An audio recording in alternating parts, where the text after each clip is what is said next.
इन्नल हम्दुलिल्लाह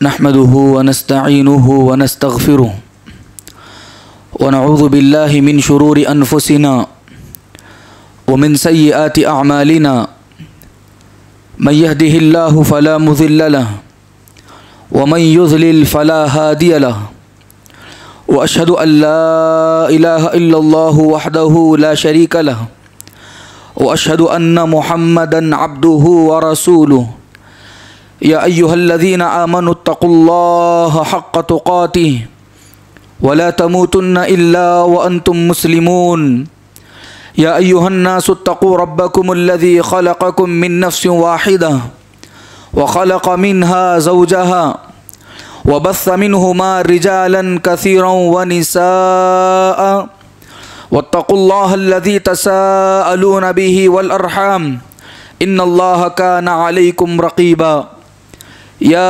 अय्युहल्लज़ीना आमनुत्तक़ुल्लाह वक़ूलू क़ौलन सदीदा युस्लिह लकुम अमालकुम व यग़फ़िर लकुम ज़ुनूबकुम व मन युतिइल्लाह व रसूलहु फ़क़द फ़ाज़ फ़ौज़न अज़ीमा अम्मा बअदु फ़इन्न ख़ैरल हदीस किताबुल्लाह व ख़ैरल हदी हदी मुहम्मदिन सल्लल्लाहु अलैहि वसल्लम व शर्रल उमूरि मुहदसातुहा व कुल्ल मुहदसतिन बिदअह व कुल्ल बिदअतिन ज़लालह व कुल्ल ज़लालतिन फ़िन्नार फ़अऊज़ु बिल्लाहिस समीउल अलीम मिनश शैतानिर रजीम बिस्मिल्लाहिर रहमानिर रहीम वलक़द ख़लक़नल इंसाना व नअलमु मा तुवस्विसु बिही नफ़्सुहु व नहनु अक़रबु इलैहि मिन हब्लिल वरीद इज़ यतलक़्क़ल मुतलक़्क़ियानि अनिल यमीनि व अनिश शिमालि क़ईद मा यल्फ़िज़ु मिन क़ौलिन इल्ला लदैहि रक़ीबुन अतीद वजाअत सकरतुल मौति बिलहक़्क़ ज़ालिका मा कुन्त मिन्हु तहीद वनुफ़िख़ फ़िस्सूर ज़ालिका यौमुल वईद वजाअत कुल्लु नफ़्सिन मअहा साइक़ुन व शहीद वक़ाल तआला फ़ी मक़ामिन आख़र क़ुल इन्नल मौत अल्लज़ी तफ़िर्रून मिन्हु फ़इन्नहु मुलाक़ीकुम थुम्मा तुरद्दूना इला आलिमिल ग़ैबि वश्शहादह फ़युनब्बिउकुम बिमा कुन्तुम तअमलून। बुज़ुर्गान दीन, नौजवानान इस्लाम, पर्दानशी मेरी इस्लामी माओ और बहनों, तमाम की तमाम तारीफ़ें, बड़ाई, किबरियाई उस अकेले अल्लाह वहदहु ला शरीक के लिए लायक और ज़ैबा है, जो हम तमाम का तने तनहा अकेला खालिक, मालिक, पालनहार और इस पूरी कायनात का और ज़मीन व आसमान का वो मुदब्बिर कायनात है, और हम में से हर नफ्स के मौत का और हयात का वो मालिक भी है। बादहु दरूद व सलाम हो आखिरी नबी जनाब मुहम्मदुर रसूलुल्लाह सल्लल्लाहु अलैहि वसल्लम पर।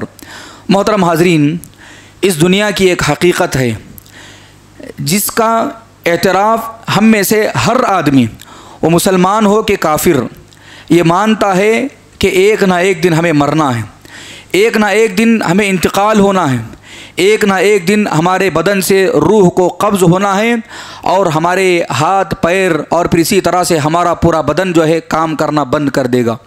हर इंसान इस बात को एतराफ़ करता है, हर इंसान को मरना है। मौत एक अटल हकीकत है जिससे किसी को इनकार नहीं है।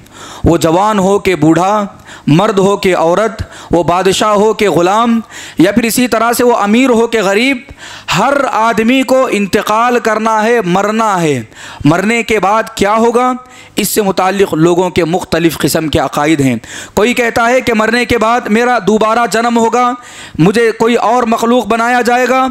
हम मुसलमानों का अक़ीदा है कि मरने के बाद हमें हमारी इस 40 से 50, 50 से 60 साल की मुख्तसर ज़िंदगी का अल्लाह सुब्हानहू तआला के पास हिसाब व किताब देना है। हम मरने के बाद ज़ाय नहीं किए जाएंगे। अल्लाह सुब्हानहू तआला ने हमें यूं ही ज़िंदगी नहीं अता की, बल्कि इस ज़िंदगी के एक एक लम्हे का अल्लाह के सामने हिसाब व किताब देना है, और एक एक सेकंड का अल्लाह सुब्हानहू तआला के पास पूछगछ होगी। और जब तक बंदा अपनी जवानी, अपनी उम्र, अपने वक्त का अल्लाह के पास हिसाब व किताब नहीं देगा, उस वक्त तक उसको आगे नहीं बढ़ाया जाएगा। हाज़िर मोहतरम, मौत एक अटल हकीकत है जिससे किसी को इनकार नहीं है। अगर वाकई मानों में इंसान को हयात देनी होती, अगर इंसान को ज़िंदा रखना होता, अगर इंसान के हयात की उतनी कीमत होती, तो सबसे ज़्यादा ज़िंदा रहने के जो हकदार थे वो हज़रात अंबिया अलैहिमुस्सलाम थे। आप देखिए अंबिया अलैहिमुस्सलाम की ज़िंदगियाँ कितनी कीमती थी। हमारे नबी जनाब मुहम्मदुर रसूलुल्लाह सल्लल्लाहु अलैहि वसल्लम, जिनकी 23 साल ज़िंदगी से पूरी दुनिया में अल्लाह सुब्हानहु व तआला ने एक इनकलाब बर्पा किया। आप ज़रा तसव्वुर करिए कि अगर वो एक लंबे ज़माने तक ज़िंदा होते तो कितना दुनिया में इस्लाम फैलता और जो है दीन फैलता। लेकिन अल्लाह सुब्हानहु व तआला की वो मर्ज़ी न थी। अल्लाह के रसूल सल्लल्लाहु अलैहि वसल्लम को भी वो मौत के लम्हात आए।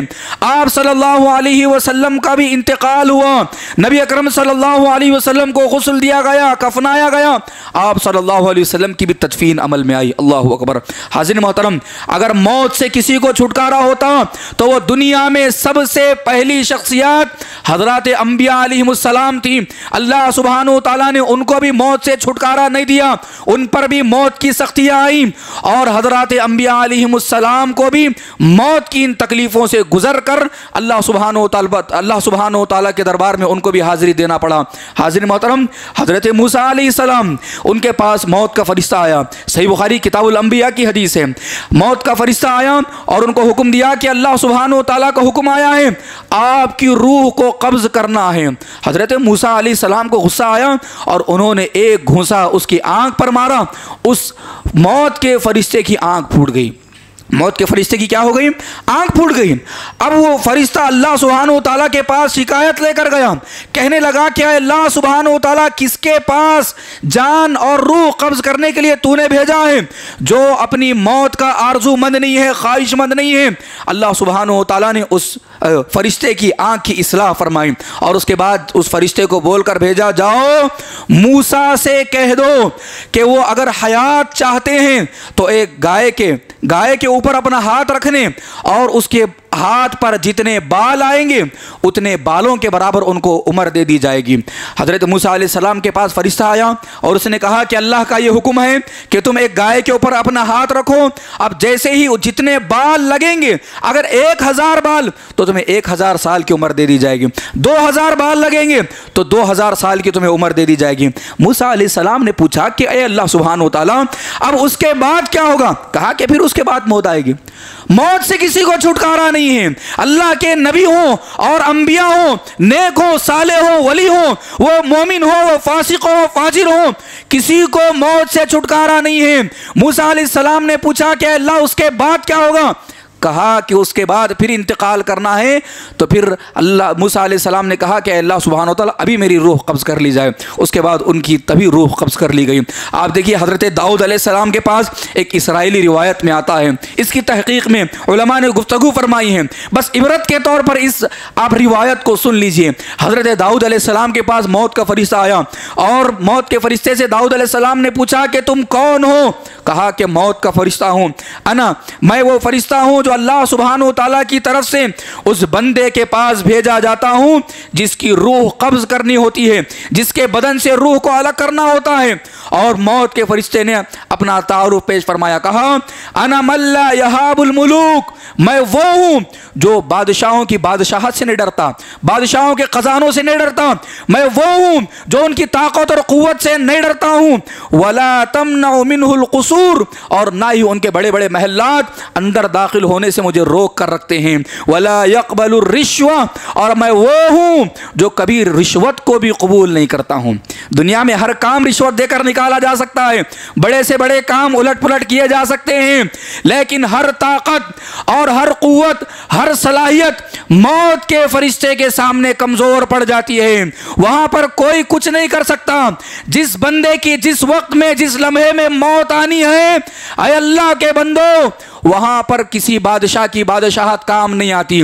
कितने जायदाद वाले थे, कितने ज़मीन वाले थे, कितने ताकत और क़ुव्वत रखने वाले लोग नहीं थे, लेकिन अल्लाह का हुक्म आया, वहाँ पर उनकी रूह कब्ज़ होनी थी, वहाँ पर उनकी रूह कब्ज़ हो जाती है। तो मौत के फरिश्ते ने अपना तारुफ कराया, कहा मैं वो हूँ जो रिश्वत भी नहीं लेता हूँ, अल्लाह की तरफ से हुक्म आ जाए तो फिर मैं निकाल लेता हूँ। हज़रत दाऊद अलैहिस्सलाम ने कहा फ़इज़ा अंत मलिकुल मौत, तो कहा क्या तुम मौत के फरिश्ते हो? क़ाला नाम, उसने कहा जी हाँ मैं मौत का फरिश्ता हूँ। फिर हज़रत दाऊद अलैहिस्सलाम ने कहा कि तुम मेरे पास आए हो, कुछ भी अल्टीमेटम तो नहीं दिए हो, कुछ भी तुमने मुझे पैगाम नहीं भेजा, तुमने कुछ भी मुझे एक ऐसा मैसेज नहीं भेजा कि मुझे इल्म हो जाए, मालूमात हो जाए कि जिसकी वजह से मैं आने वाली ज़िंदगी की तैयारी कर लूँ। हर आदमी ये चाहता है कोई बड़े काम से पहले उसे कोई एक ख़बर मिल जाए, मैसेज मिल जाए, ताकि वो आने वाली ज़िंदगी की तैयारी कर ले। अय अल्लाह के बंदो, मौत के लिए कोई पैगाम नहीं होता। मौत के फरिश्ते ने कहा अय दाऊद अलैहिस्सलाम अयना फुलानुक, तुम्हारा फलां दोस्त कहाँ है? अयना करीबुक, तुम्हारा फलां करीबी रिश्तेदार कहाँ है?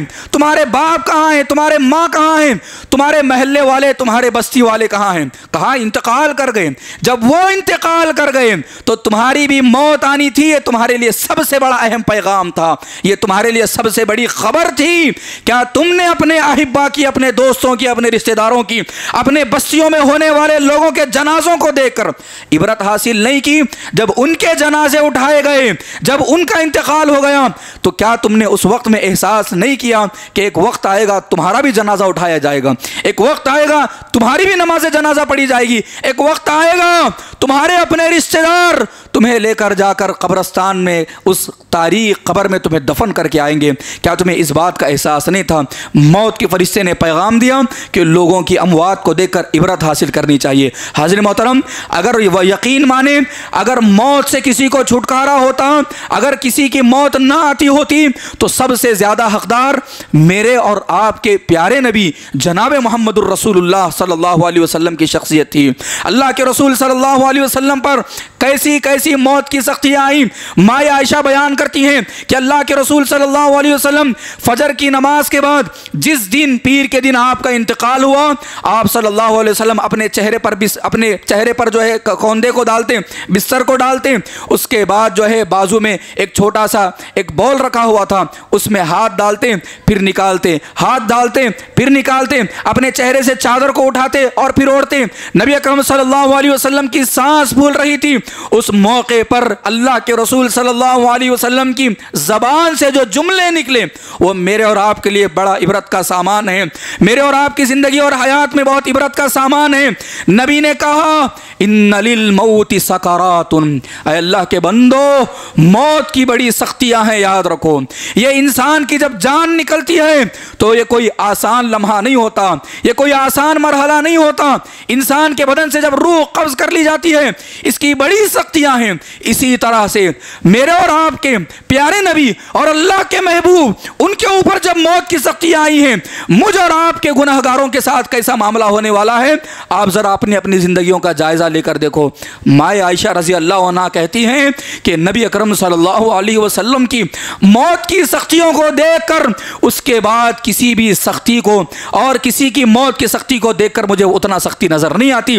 नबी के साथ जब वो मामला होने वाला है, अल्लाह के महबूब के साथ वो मामला होने वाला है, और अल्लाह के सबसे चहीते बंदे अल्लाह के खलील के साथ जब ये कैफियत पेश आने वाली है, तो मेरा और आपका क्या हिसाब होगा, मेरे और आपके साथ फरिश्ता क्या मामला करेगा, आप ज़रा उसका अंदाज़ा लगा कर देखिए। कुरान मजीद का अगर आप मुताला करेंगे, अल्लाह के रसूल सल्लल्लाहु अलैहि वसल्लम से खिताब करते हुए कहा गया, अल्लाह के रसूल सल्लल्लाहु अलैहि वसल्लम इन्नका मय्यितुन व इन्नहुम मय्यितून, आप भी इंतकाल करने वाले हैं, ये भी इंतकाल करने वाले हैं। उसी तरह से सूरह अंबिया की आयत नंबर 34 और 35 में अल्लाह ने कहा वमा जअलना लिबशरिन मिन क़ब्लिकल खुल्द, तुमसे पहले हमने किसी भी आदमी को हमेशगी नहीं अता की, तुमसे पहले किसी भी आदमी को अल्लाह सुब्हानहू तआला ने हमेशा हमेशा बाकी नहीं रखा। हर आदमी को मौत आई। अफ़ा इन मित्ता फ़हुमुल खालिदून, आपको भी मौत आएगी, आपको भी अल्लाह सुब्हानहू तआला के पास हाज़िरी देनी होगी। कुल्लु नफ्सिन ज़ाइक़तुल मौत, अल्लाह ने उसके बाद कहा हर नफ्स को मौत का मज़ा चखना है, हर नफ्स को मौत की लज्जत लेनी है, हर नफ्स को वो मौत की जो अल्लाह सुब्हानहू तआला ने ने लज्जत रखी है, टेस्ट रखा है, वो चखना ही है। कुल्लु नफ्सिन ज़ाइक़तुल मौत व नबलूकुम बिश्शर्रि वल खैरि फितना। अल्लाह सुब्हानहु व तआला खैर के ज़रिए से भी तुम्हें आजमाएगा, शर के ज़रिए से भी आजमाएगा। व इलैना तुरजाऊन, और तमाम को अल्लाह सुब्हानहु व तआला की तरफ ही लौटना है। मोहतरम हाज़िरीन किराम, ये मौत का मज़ा ऐसा है कि इंसान एक मरतबा चख लेता है, जायका इंसान को मालूम होता है, हर चीज़ का एक जायका होता है। जब आदमी उसको चखता है तो दूसरों को बताता है कि ये चीज़ खट्टी है, ये मिट्टी है, ये ऐसी है, ये खारी है, ये तेज़ है। लेकिन मौत का मज़ा है, आदमी चख ले तो फिर वो अपने करीबी लोगों को बता नहीं सकता, क्योंकि उसकी ज़िंदगी वहाँ से ख़त्म हो जाती है और वहाँ से इस दारे फ़ानी से वो कोच करके निकल जाता है। ये मौत की लज्जत ऐसी है, याद रखिए। दूसरी जगह पर अल्लाह सुब्हानहु व तआला ने सूरह जुमा में ये बात इरशाद फरमाई, कुल ऐ मोहम्मद सल्लल्लाहु अलैहि वसल्लम, आप कह दीजिए, इन्नल मौत अल्लज़ी तफ़िर्रून, जिस मौत से तुम भागते हो, जिस मौत से तुम घबराते हो, जिस मौत को सुनकर उसकी वहशत और उसकी जुल्मत को देखकर तुम डरते हो, खौफ खाते हो, तफ़िर्रून, तुम भागते हो, फ़इन्नहु मुलाक़ीकुम, वो मौत तुमको आकर रहेगी, वो मौत तुमको पहुंच कर रहेगी और वो मौत तुम तक आकर रहेगी। और ये मौत एक ऐसी चीज़ है कि आदमी इससे डर कर भागता नहीं है, बल्कि इसके करीब आता है। उलमा ने इस आयत की तफसीर में एक बात ये भी जिक्र फरमाई है कि आदमी हर जिस चीज़ से डरता है, खौफ खाता है, उससे भागता है, लेकिन सबसे ज़्यादा डरने वाली चीज़ मौत है। लेकिन उसी के करीब जाता है जहाँ पर मौत लिखी हुई होती है, वो उस वक्त में बराबर हाजिर होता है, एक लम्हा आगे नहीं और एक लम्हा पीछे नहीं, बराबर उसी वक्त में बग़ैर उसको कोई ख़बर दिए कि उसकी जान जो है निकाल ली जाती है और उसकी रूह कब्ज़ कर ली जाती है। सूरह जुमा में अल्लाह ने कहा, ऐ मोहम्मद सल्लल्लाहु अलैहि वसल्लम, आप इनको बता दीजिए, कुल इन्नल मौत अल्लज़ी तफ़िर्रून मिन्हु फ़इन्नहु मुलाक़ीकुम, जिस मौत से तुम डर कर भागते हो, खौफ खाकर उससे दूरी इख्तियार करते हो, वो तुम्हें ज़रूर बज़रूर मिल कर रहेगी, पहुँच कर रहेगी, वो मौत तुम तक आकर रहेगी। सुम्मा तुरद्दून इला आलिमिल ग़ैबि वश्शहादा, फिर तुम उस ज़ात की तरफ पहुँचाए जाओगे जो ज़ाहिर को भी जानता है, बातिन को भी जानता है। फ़युनब्बिउकुम बिमा कुन्तुम तामलून, और जो कुछ तुम अमल कर रहे थे उन तमाम की तमाम चीज़ों की तुम्हें खबर दी जाएगी। और सूरह निसा की आयत नंबर 77 से 78 में अल्लाह ने कहा, कुल ऐ मोहम्मद सल्लल्लाहु अलैहि वसल्लम, आप कह दीजिए इन कुरान पढ़ने वालों को, इन कुरान सीखने वालों को, ये मुसलमानों को ये बात बता दीजिए, मताउन कलील, ये दुनिया बहुत कम फ़ायदा उठाने का सामान है, ये दुनिया बहुत कम और मुख्तसर सी एक जो है लज्जत वाली चीज़ है, इंसान इसमें धोखे में ना पड़े, ये बड़ी मुख्तसर सी चीज़ है। वल आखिरतु खैरुन लिमन इत्तक़ा, जो अल्लाह से डरता है, जो अल्लाह का खौफ खाता है, जो हराम कारी से इज्तनाब करता है, जो अल्लाह सुब्हानहु व तआला का तक़वा इख्तियार करता है, आखिरत उसके लिए बेहतर है। अल्लाह ने वहाँ पर बड़ी बड़ी जन्नतें तैयार कर रखी हैं, अल्लाह सुब्हानहु व तआला ने मेरे और आपके लिए महल्लात तैयार कर रखे हैं, बड़ी बेहतरीन अल्लाह सुब्हानहु व तआला ने वहाँ पर हमारे लिए मेहमान नवाजी का इंतज़ाम किया है। मुत्तक़ियों के लिए, परहेज़गारों के लिए, नमाजियों के लिए, रोज़ा रखने वालों के लिए, सदका खैरात करने वालों के लिए, अम्र बिल मारूफ व नही अनिल मुनकर का हुक्म देने वालों के लिए, कुरान की तिलावत करने वालों के लिए, दुआ करने वालों के लिए, हर इबादत को अंजाम देने वालों के लिए अल्लाह ने जन्नत को तैयार रखा है। मोमिनों को, मुसलमानों के इस दुनिया से धोखा नहीं खाना चाहिए। ज़मीनों के चक्कर में हलाल हराम की तमीज़ किए बगैर इस दुनिया में पढ़ कर इंसान धोखा खा के आखिरत को गंवा देता है। इसीलिए अल्लाह सुब्हानहु व तआला ने हमें ये तालीम दी, कहा, कुल ऐ मोहम्मद सल्लल्लाहु अलैहि वसल्लम, आप कह दीजिए, मताउ दुनिया कलील, ये दुनिया का सामान बड़ा छोटा है। वल आखिरतु खैरुन लिमन इत्तक़ा, आखिरत मुत्तक़ियों के लिए बहुत बेहतर है। वला तुज़लमून फ़तीला, रत्ती बराबर भी अल्लाह सुब्हानहु व तआला तुम्हारे साथ जुल्म करने वाला नहीं है। ऐनमा तकूनू, ऐ लोगो याद रखो, तुम जहाँ कहीं भी रखो, युद्रिकुमुल मौत, मौत तुम्हें पाकर रहेगी, मौत तुम्हें आकर रहेगी। वलौ कुन्तुम फ़ी बुरूजिम मुशय्यदा, अगर तुम बड़े मजबूत किलों में क्यों ना बैठे हुए हो, बड़े बड़े महल्लात में क्यों ना हो, कितनी तुमने अपनी हयात की तैयारी क्यों ना कर ली हो, कितनी दवाएं खा लो और अपने आप में कितनी तैयारी तैयारियां कर लो, और कितने ही जवान क्यों ना रहो, अल्लाह की तकदीर में मेरे और आपकी मौत लिख कर रखी है, तो वो मौत तुम्हें आकर रहेगी। तुम उसकी अपनी हयात की कितनी भी तैयारी कर लो। वलो कुंतुम फी बुरूजिम मुशय्यदा। और अल्लाह सुब्हानहु व तआला ने मौत के तारुफ में एक बात ये भी कहा, फ़इज़ा जाअ अजलुहुम ला यस्तअखिरून साअतन वला यस्तक़दिमून, कि जब बंदे मोमिन का वक्त आ जाता है, मुसलमान और काफिर का वक्त आ जाता है, एक लम्हा आगे नहीं जाता और एक लम्हा वो पीछे नहीं आता, बराबर उसी वक्त में उसकी मौत आकर रहती है। अल्लाह के बंदो, मुझे भी मरना है, आपको भी मरना है। एक वक्त आएगा मुझे और आपको भी मस्जिदों में लिटाया जाएगा, मेरी और आपकी नमाज जनाजा पढ़ी जाएगी, मेरे और आपके बदन से कपड़ों को निकाल कर गुस्ल दिया जाएगा, कफनाया जाएगा, मस्जिद से ऐलान किया जाएगा फला फला आदमी का इंतकाल हो चुका है। लोग जमा होंगे, मुझे और आपको कफनाएंगे, दफनाएंगे, लेकर जाकर कंधों पर जो लोग मुझे और आपको सलाम किया करते थे, मुलाकातें करते, वही लोग उस अंधेरी कब्र में लेकर जाकर मुझे और आपको दफनाएंगे और वहां पर अंधेरी कब्र में छोड़ेंगे। अब तमाम के तमाम आपके रिश्तेदार आपके साथ होंगे, आपके घर वाले आपके साथ होंगे, आपके दोस्त अहबाब आपके साथ होंगे, और ये पूरी जमात जाएगी, लेकिन तमाम के तमाम लोग आपको अकेले छोड़कर वापस आएंगे। कोई आप पर रहम नहीं खाएगा, कोई आपका पुरसाने हाल नहीं पूछेगा, मरने के बाद कोई आपके साथ खैर खैरियत दरियाफ्त नहीं करेगा, सिर्फ और सिर्फ वहां पर आपका अमल आपके साथ होगा। एक हदीस में आता है, नबी अकरम सल्लल्लाहु अलैहि वसल्लम ने कब्र की तारीकी जिक्र करते हुए कहा कि आदमी को जब कब्र में दाखिल किया जाता है, मौत के फरिश्ते उसके पास हाजिर होते हैं, पूछते हैं कि मन रब्बुक, तुम्हारा रब कौन है, मन नबीयुक, तुम्हारा नबी कौन है, मा दीनुक, तुम्हारा दीन क्या है। अगर वो अपनी ज़िंदगी में अल्लाह का तारुफ हासिल किया हुआ होगा, अगर वो अपनी ज़िंदगी में नमाज, रोज़ा, ज़कात और कुरान की तिलावत किया हुआ होगा, और अल्लाह के रसूल सल्लल्लाहु अलैहि वसल्लम के दीन और शरीयत के मुताबिक अगर वो अपनी ज़िंदगी को गुजारा होगा, तो फिर वो जवाब दे सकेगा और अपने दीन का फरिश्तों के सामने तारुफ करा सकेगा।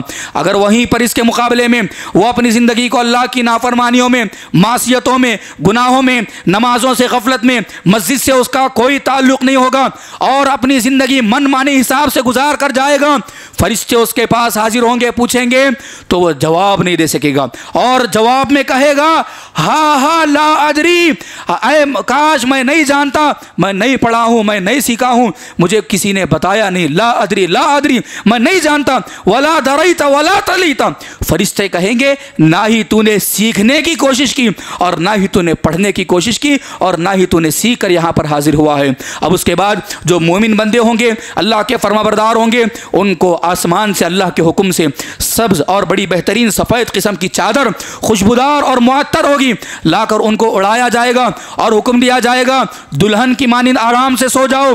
जन्नत की एक खिड़की उनके हक में खोल दी जाएगी और कब्र कुशादा कर दी जाएगी और उनकी कब्र में रहमतें ही रहमतें नाजिल होंगी। वो क़यामत तक बड़ी आसानी और आराम के साथ जो है वो सो रहे होंगे। इसके बिलमुकाबले में जो लोग अल्लाह के नाफरमान होंगे, हरामकारी में मुलविस होंगे और सूद, इंश्योरेंस, जुआ और फिर इसी तरह से हर हराम काम को गलत अंदाज में वो इस्तेमाल कर रहे होंगे, अपनी मनमानी की ज़िंदगी गुजार रहे होंगे, ना ही नमाज से उनका ताल्लुक़ और ना ही फिर इसी तरह से रोज़ों से उनका ताल्लुक़ और ना ही अल्लाह की इबादत से और मस्जिदों से उनका ताल्लुक़ नहीं है। समझते हैं कि ज़िंदगी मनमानी है, अल्लाह ने 50-60 साल की ज़िंदगी दी है, बड़े आराम और सुकून से गुजार कर चले जाएंगे। तो अल्लाह के बंदो याद रखो, मौत का वक्त आएगा तो फरिश्ते तुम्हारे सामने हाजिर होंगे, तुम्हारी रूह को निकालने की कोशिश करेंगे। रूह समझ जाएगी उन खतरनाक किस्म के फरिश्तों को देखकर जिनकी आंखें बड़ी बड़ी, बैल की सींगों से ज्यादा बड़े खतरनाक उनके सींग होंगे और बड़ी खतरनाक बदबूदार किस्म की चादर तुम्हारे और मेरे सामने लेकर आएंगे। अल्लाह हिफाजत फरमाए। जो लोग गुनहगार होंगे लाकर उनको खींचने की कोशिश की जाएगी, रूह नहीं निकलेगी, बड़ी सख्त अंदाज में तकलीफ से उस रूह को निकाला जाएगा। उसके बाद उस रूह को सातों आसमानों के ऊपर लेकर जाया जाएगा। पहले आसमान से फरिश्ते धुतकार कर भेज देंगे, पहले आसमान से फरिश्ते धुतकार कर भेज देंगे, कौन है ये फासिक, कौन है ये खबीस, कौन है ये गुनाहगार जिसकी आज जो है रूह लेकर आई जा रही है। और उसके बाद वहीं से धुतकार कर उनको लाकर कब्र में फेंका जाएगा। अब जब कब्र में आएंगे, कब्र जो है याद रखो अल्लाह के बंदो, ये आखिरत की पहली मंजिल है। जो बंदा इस कब्र की मजलिस में और जो बंदा इस कब्र की पहली मंजिल में कामयाब है, वो आखिरत की तमाम मंजिलों में कामयाब होगा। और जो इस मंजिल में नाकाम होगा, इस पहले दर्जे में नाकाम होगा, वो आने वाली तमाम की तमाम क़यामत की मंजिलों में वो नाकाम होगा और वो जो है मतलब अल्लाह सुब्हानहू व तआला के पास जो है अज़ाब का मुस्तहिक़ होगा। अब जो फासिक और फाजिर और गुनहगार बंदा होगा, फरिश्ते उसको लाकर कब्र में लिटाएंगे, अल्लाह के हुक्म से उसको जो है आग का बिस्तर बिछाया जाएगा, उसको आग के फर्श पे लिटाया जाएगा और चारों तरफ से उसके हक़ में आग जलाई जाएगी।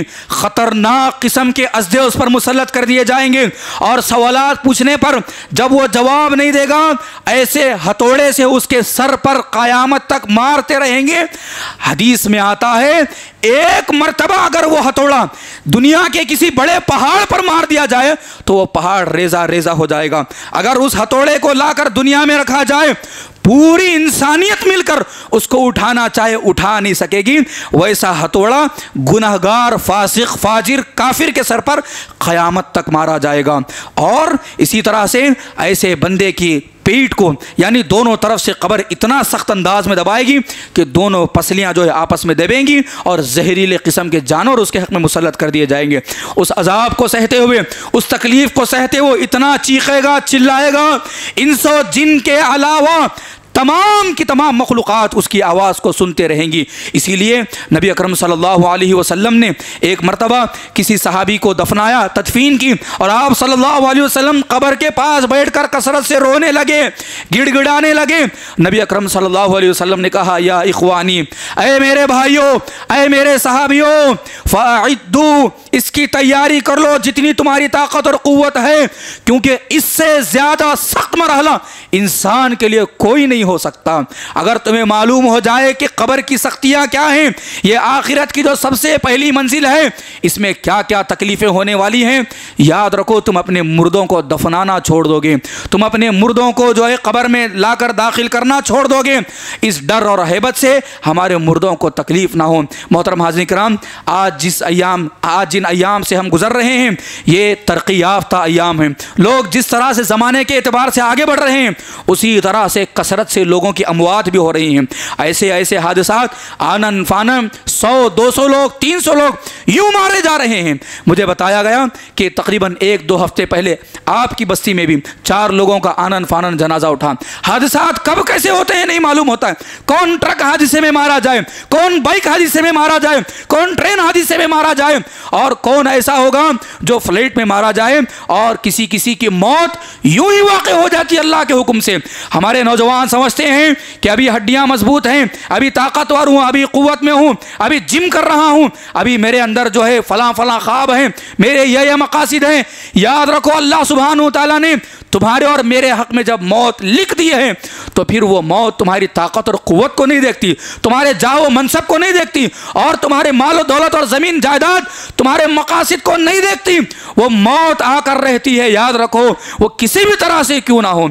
ये हादसात हमें सबक देते हैं। हमें बेदार होना चाहिए, होशियार होना चाहिए, होश के नाखून लेकर अल्लाह की इबादत की तरफ आगे बढ़ना चाहिए। इसीलिए नबी अकरम सल्लल्लाहु अलैहि वसल्लम ने कहा, अक्सिरु ज़िक्र हाज़िमुल लज़्ज़ात यानी अल मौत। अल्लाह के बंदो, कसरत से तुम्हारी ख्वाहिशात को काटने वाली, कसरत से तुम्हारी ख्वाहिशात को तोड़ने वाली, कसरत से तुम्हारे ख्वाहिशात की कमर को ख़त्म करने वाली मौत को तुम याद करो। तसव्वुर करो, एक वक्त आएगा मेरा भी जनाजा उठेगा, एक वक्त आएगा मुझे भी नहलाया जाएगा, एक वक्त आएगा मुझे भी धुलाकर कब्र की उन तारीकियों में छोड़ कर आएंगे। मेरे साथ क्या है, मैंने क्या तैयारी की है।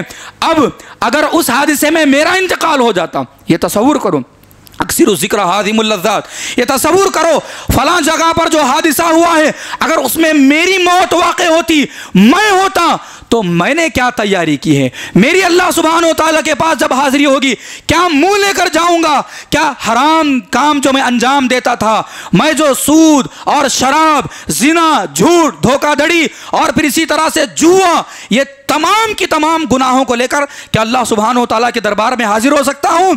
और दुनिया को धोखा दे दिया हूँ, क्या अल्लाह को भी धोखा दे सकता हूँ। याद रखो, अल्लाह सुब्हानहू व तआला के पास हमारी मन मर्जी नहीं चलती है, अल्लाह सुब्हानहू व तआला के पास उसी की मर्जी चलती है। अगर उसने हुक्म दिया तो जिंदगी तो तकलीफों में गुजरी, खबर में भी तकलीफें होंगी, आखिरत में भी तकलीफें होंगी। इस धोखे की जिंदगी में ना हो। 40 से 50 साल इंसान की जिंदगी है। आज तो अच्छे अच्छे जवान यूं ही आनन फानन निकल रहे हैं, ठहरे ठहरे उनका इंतकाल हो जाता है। कार हादिसात, बाइक हादिसात, और फिर इसी तरह से करंट लगकर, या मुख्तलिफ मौत का एक कोई भी पैमाना नहीं है, वो किसी भी सूरत में आकर तुम्हारी जान को लेकर निकल सकती है। बस इतना है, हम अपने आने वाली ज़िंदगी की तैयारी कर लें। इसीलिए नबी अकरम सल्लल्लाहु अलैहि वसल्लम से एक अंसारी सहाबी ने पूछा कि अल्लाह के रसूल सल्लल्लाहु अलैहि वसल्लम, सबसे ज़्यादा चालाक आदमी कौन है? अगर हमसे पूछा जाए चालाक आदमी कौन है, तो आप कहेंगे अगर उसने बेंगलुरु में उस वक्त में ज़मीन खरीदी होगी तो वो सबसे ज़्यादा चालाक होगा। अगर उसने फलां जगह पर पैसे इन्वेस्ट किए होंगे वो सबसे ज़्यादा चालाक होगा। अगर उस ज़माने में उसने वो ज़मीन खरीदी, वहाँ पर उसने बिजनेस में पैसा डाला, तो वो आदमी चालाक है। क्या चालाक आदमी है, क्या दिमाग लगाया है। देखिए शरीयत इस्लामिया चालाकी का क्या तस्वुर देती है। अल्लाह के रसूल सल्लल्लाहु अलैहि वसल्लम ने कहा कि सबसे ज़्यादा चालाक आदमी वो है कि जो अक्सरुहुम ज़िक्रन लिल मौत व अशद्दुहुम इस्तिअदादन लिल मौति क़ब्ल नुज़ूलिहा। अल्लाह के रसूल सल्लल्लाहु अलैहि वसल्लम ने कहा कि सबसे ज़्यादा चालाक आदमी वो है जो मौत को कसरत से याद करे, सिर्फ याद ना करे बल्कि मौत के आने वाले मराहिल की वो तैयारी भी कर ले। क्यों? ये ज़िंदगी बड़ी मुख्तसर है। 50-60 साल आदमी अल्लाह सुब्हानो तआला की इबादत करके गुजर जाए, उसके बाद राहत ही राहत है, आराम ही आराम है। असल ज़िंदगी तो वो है, दारुल बका तो वो है, और हमेशा हमेशा वाली ज़िंदगी ये है, ये फ़ना होने वाली चीज़ है। हर चीज़ दुनिया से ख़त्म होगी। कितने मालदार नहीं आए, कितने बस्ती में जागीरदार नहीं थे, कितने गुंडे नहीं थे, और कितने ताकतवर लोग नहीं थे, क्या आज उनका वजूद है? क्या उनका नामो निशान है? आज उनकी कोई हैसियत है? आज उन्हें कोई जानता है? किसी को कोई नहीं जानते। एक ज़माना था, फ़िरौन, नमरूद, हामान, ये तमाम के तमाम लोग थे, अल्लाह ने उनको ख़त्म कर दिया। आज वो अपने अंजाम पर हैं। आज मेरा और आपका वक्त है। अल्लाह ने मुझे और आपको एक मौका दिया है, और ये हयात मौका है कि हम इसको गनीमत जानकर अल्लाह सुब्हानहू व तआला की इबादत कर लें। मोहतरम हाज़रीन किराम, मैं इन्हीं चंद बातों के साथ आज के इस खुतबे जुमा को ख़त्म करता हूँ, ये बात बताते हुए कि हम जिस ज़माने में ज़िंदगी गुजार रहे हैं, ये ज़माना अचानक आने वाली मौतों का ज़माना है। ये ज़माना कौन सा है? अचानक आने वाली मौत का ज़माना है। अभी देखिए पिछले दिनों का वाक़या कि भाई कुछ लोग अपने ख्वाब लेकर, हाँ, अपने सामने एक बड़ा बेहतरीन मंजर लेकर बड़ी खुशी के साथ बड़ी फ़्लाइट में उड़कर जा रहे थे। उनके सामने आने वाली ज़िंदगी के क्या क्या मकासद थे। जो कहा जाता है ना कि दुनिया एक धोखा है। कैसा धोखा है? देखिए उनके सामने एक ख्वाब था, एक मंजरनामा था, एक बड़ी बेहतरीन उनके सामने एक तस्वुर था कि अब हम लंदन जाएंगे, वहाँ पर खुशी से रहेंगे, आराम से घूमेंगे फिरेंगे, खाएंगे। क्या क्या उनके पास मकासद नहीं थे, लेकिन अल्लाह का हुक्म था, वो फ्लाइट उड़ी। वहाँ पर बैठे हुए लोग, जो हॉस्टल में नौजवान बच्चे थे पढ़ने लिखने वाले, वो भी इंतकाल कर गए, और जितने लोग थे तमाम के तमाम लोग आनन फानन इंतकाल कर गए। उनके पूरे मकासद चिकनाचूर हो गए, और वो तमाम के तमाम लोग अपने अपने अंजाम तक पहुंच गए। ये हमारे लिए इबरत का सामान है, याद रखो। और ये अचानक आने वाली मौतें, ये क़यामत की, क़ुर्ब क़यामत की निशानियों में से एक निशानी है। अल्लाह के रसूल सल्लल्लाहु अलैहि वसल्लम ने कहा, हज़रत आयशा फरमाती हैं कि मैंने अल्लाह के रसूल सल्लल्लाहु अलैहि वसल्लम से पूछा कि अचानक आने वाली मौत के बारे में आप क्या कहते हैं। आप सल्लल्लाहु अलैहि वसल्लम ने कहा, राहतुल लिल मुअमिनी व अख़ज़तुन असफ़ुन लिल फ़ाजिरी। अचानक आने वाली मौत ये मोमिन बंदे के लिए राहत है, आराम है, सुकून है, क्योंकि वो तो अपनी तैयारी में होता है। लेकिन जो फासिक होगा, फाजिर होगा, गुनाहगार होगा, और वो धोखे में होगा, अल्लाह की नाफरमानियों पर नाफरमानियां करते जा रहा होगा, तो फिर ऐसे आदमी के हक में ये बहुत बड़ा अजाब है कि उसको तौबा का फिर मौका नहीं मिलता, उसको पीछे फिरने का फिर मौका नहीं मिलता, और फिर इसी तरह से उसको दोबारा वापस पलट कर आने का मौका नहीं मिलता। इन्हीं चंद बातों के साथ मैं आखिरी पैगाम ये देता हूँ, अपनी ज़िंदगी को गनीमत जानो और कसरत से अल्लाह की इबादत की तरफ आगे बढ़ो। वक्त को ज़ाय मत करो, ये ज़िंदगी गनीमत है, याद रखो। अल्लाह सुब्हानहू तआला की इबादत में इस ज़िंदगी गुजारो, मस्जिदों से अपना ताल्लुक़ जोड़ो, और मौत को कसरत से याद करो। जाओ कब्रस्तानों को देखो, मालदारों को और गुंडों को, जो लोग जिनका दबदबा था, रोब था, कब्रस्तान जाकर ज़रा तसव्वुर करो, एक दिन मुझे भी यहाँ पर आकर लेटना है, एक दिन मुझे भी यहाँ पर आकर बसना है। एक वक्त आएगा, लोग रिश्तेदार अकरीबा, मेरे घर वाले मुझे लाकर यहाँ पर दफन करके निकल जाएंगे। और जाओ कब्रस्तानों को। अल्लाह के रसूल सल्लल्लाहु अलैहि वसल्लम ने कहा कि फ़ज़ूरूहा, मैंने कब्रस्तान जाने से शुरू में तुम्हें मना किया था, अब जाओ, क्योंकि ये कब्रस्तान जाना तुम्हें आखिरत की याद दिलाता है। तसव्वुर करो कि आज मैं चल कर आया हूँ, और हो सके अल्लाह के हुक्म से वापस भी जा सकता हूँ, ये तसव्वुर करो कि आज कब्रिस्तान को जा रहा हूँ आखिरत को याद करने के लिए, मौत को याद करने के लिए, हो सके अल्लाह के हुक्म से घर वापस जाऊंगा। एक वक्त आएगा लोग मुझे यहाँ पर लेकर आएंगे लेकिन यहाँ से वापस नहीं जा सकूँगा। दुआ करता हूँ अल्लाह सुब्हानो तआला से, अल्लाह सुब्हानो तआला मुझे और आप तमाम को आने वाली ज़िंदगी की तैयारी करने की तौफ़ीक़ अता फ़रमाएँ। अल्लाह इबादत गुज़ार बंदा हमें बनाएँ और ज़्यादा से ज़्यादा मौत को याद करने वाला अल्लाह सुब्हानो तआला हमें बनाएँ और अल्लाह सुब्हानो तआला का मुक़र्रब बंदा अल्लाह सुब्हानो तआला हमें शुमार फ़रमाएँ। अल्लाह हमारा शुमार नेक सालिहीन और फिर सिद्दीक़ीन में से फ़रमाएँ। हमें से जो बीमार हैं, परेशान हाल हैं, अल्लाह उनकी परेशानियों को दूर फ़रमाएँ। जो कर्ज़ में मुब्तला हैं अल्लाह उनके कर्ज़ का बेहतरीन बंदोबस्त फ़रमाएँ और जो हमें इंतकाल कर चुके हैं अल्लाह उनकी मग़फ़िरत फ़रमाएँ, उनके दर्जात को बुलंद करे, करवट करवट उन तमाम को जन्नत नसीब फ़रमाएँ। आमीन। वमा अलैना इल्लल बलागुल मुबीन।